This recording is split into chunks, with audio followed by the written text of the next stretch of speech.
Presiden FIFA, Gianni Infantino, berbagi pandangannya mengenai timnas Indonesia U23 setelah menonton pertandingan playoff mereka melawan Gini di Perancis pada Kamis malam.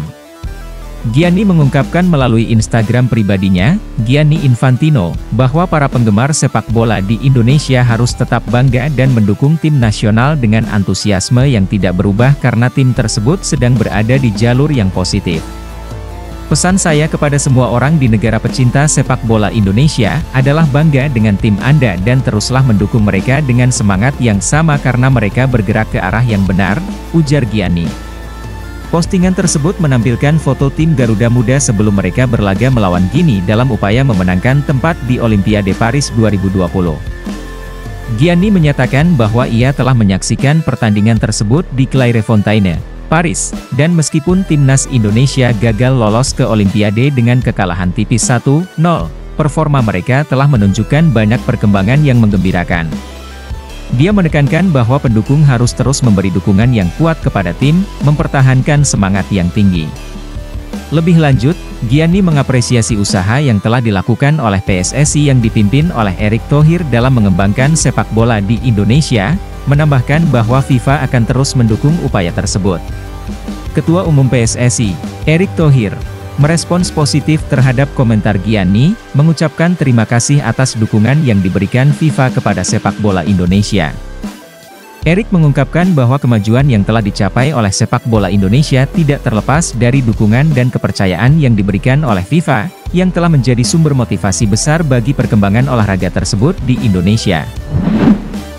Pelatih Gini U23, Kaba Diawara, mengakui mengalami kesulitan mengalahkan timnas U23 Indonesia di laga playoff kualifikasi Olimpiade 2024. Gini memang berhasil mengalahkan timnas U23 Indonesia dengan skor tipis 1-0. Sebenarnya Gini bisa dikatakan menang atas Indonesia bukan karena penampilan yang mengesankan. Pasalnya, mereka mengalahkan timnas U23 Indonesia melalui gol tunggal yang dicetak oleh Ilais Moriba pada menit ke-29 melalui tendangan penalti. Tendangan penalti ini didapatkan setelah Witan Sulaiman divonis melanggar Al-Ghazi Mebah di kotak penalti sehingga wasit menunjuk titik putih. Setelah mengalahkan timnas U23 Indonesia dengan skor tipis ini, Kaba Diawara mengaku bahwa melawan tim asuhan Shin Tae-yong bukan laga yang mudah.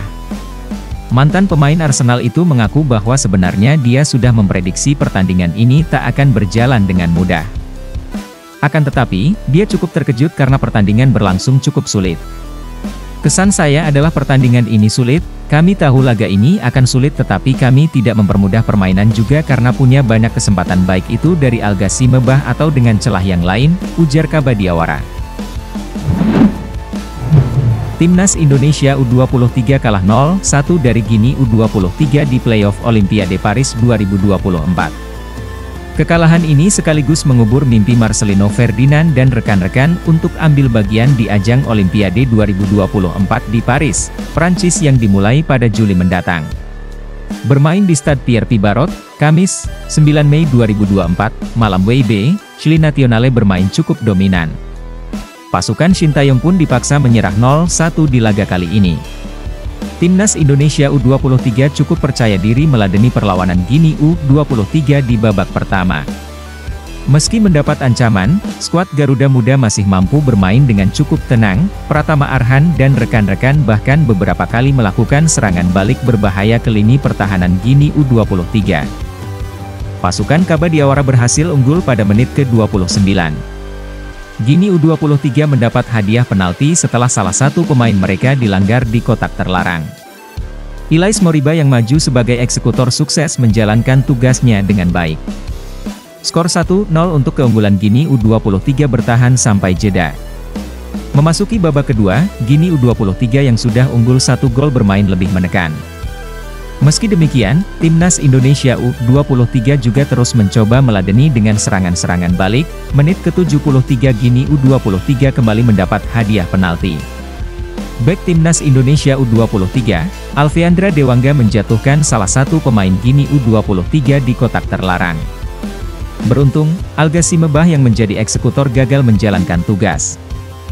Meski demikian, Gini U23 tetap berhasil mengamankan kemenangan lewat skor akhir 1-0. Pelanggaran Witan Sulaiman kepada pemain timnas Gini U23 terjadi di luar kotak penalti. Namun, wasit yang memimpin pertandingan, François Letessier, justru menghadiahkan Gini U23 tendangan penalti. Tiap kali menguasai bola, Marcelino Ferdinand dan kawan-kawan langsung dikepung pemain-pemain Gini U23. Puncak kebingungan para pemain timnas Indonesia U23 tercipta di menit 27. Saat mendapatkan kesempatan menyerang lewat lemparan ke dalam Pratama Arhan, timnas Indonesia U23 justru terkena serangan balik. Dalam kondisi 2 melawan 3 pemain Gini U23, winger timnas Indonesia U23 Witan Sulaiman melakukan pelanggaran. Tanpa pikir panjang, wasit langsung memberikan hadiah tendangan penalti kepada Gini U23. Ilais Moriba yang maju sebagai eksekutor berhasil menjalankan tugasnya dengan baik sehingga Gini U23 unggul 1-0 atas timnas Indonesia U23 di menit 29. Namun, jika melihat siaran ulang, pelanggaran yang dibuat Witan Sulaiman ternyata tercipta di luar kotak penalti. Hanya saja, nasi sudah menjadi bubur. Harapannya di babak kedua, timnas Indonesia U23 dapat bangkit. Masih ada kesempatan bagi skuad Garuda Muda bangkit dan lolos ke Olimpiade Paris 2024.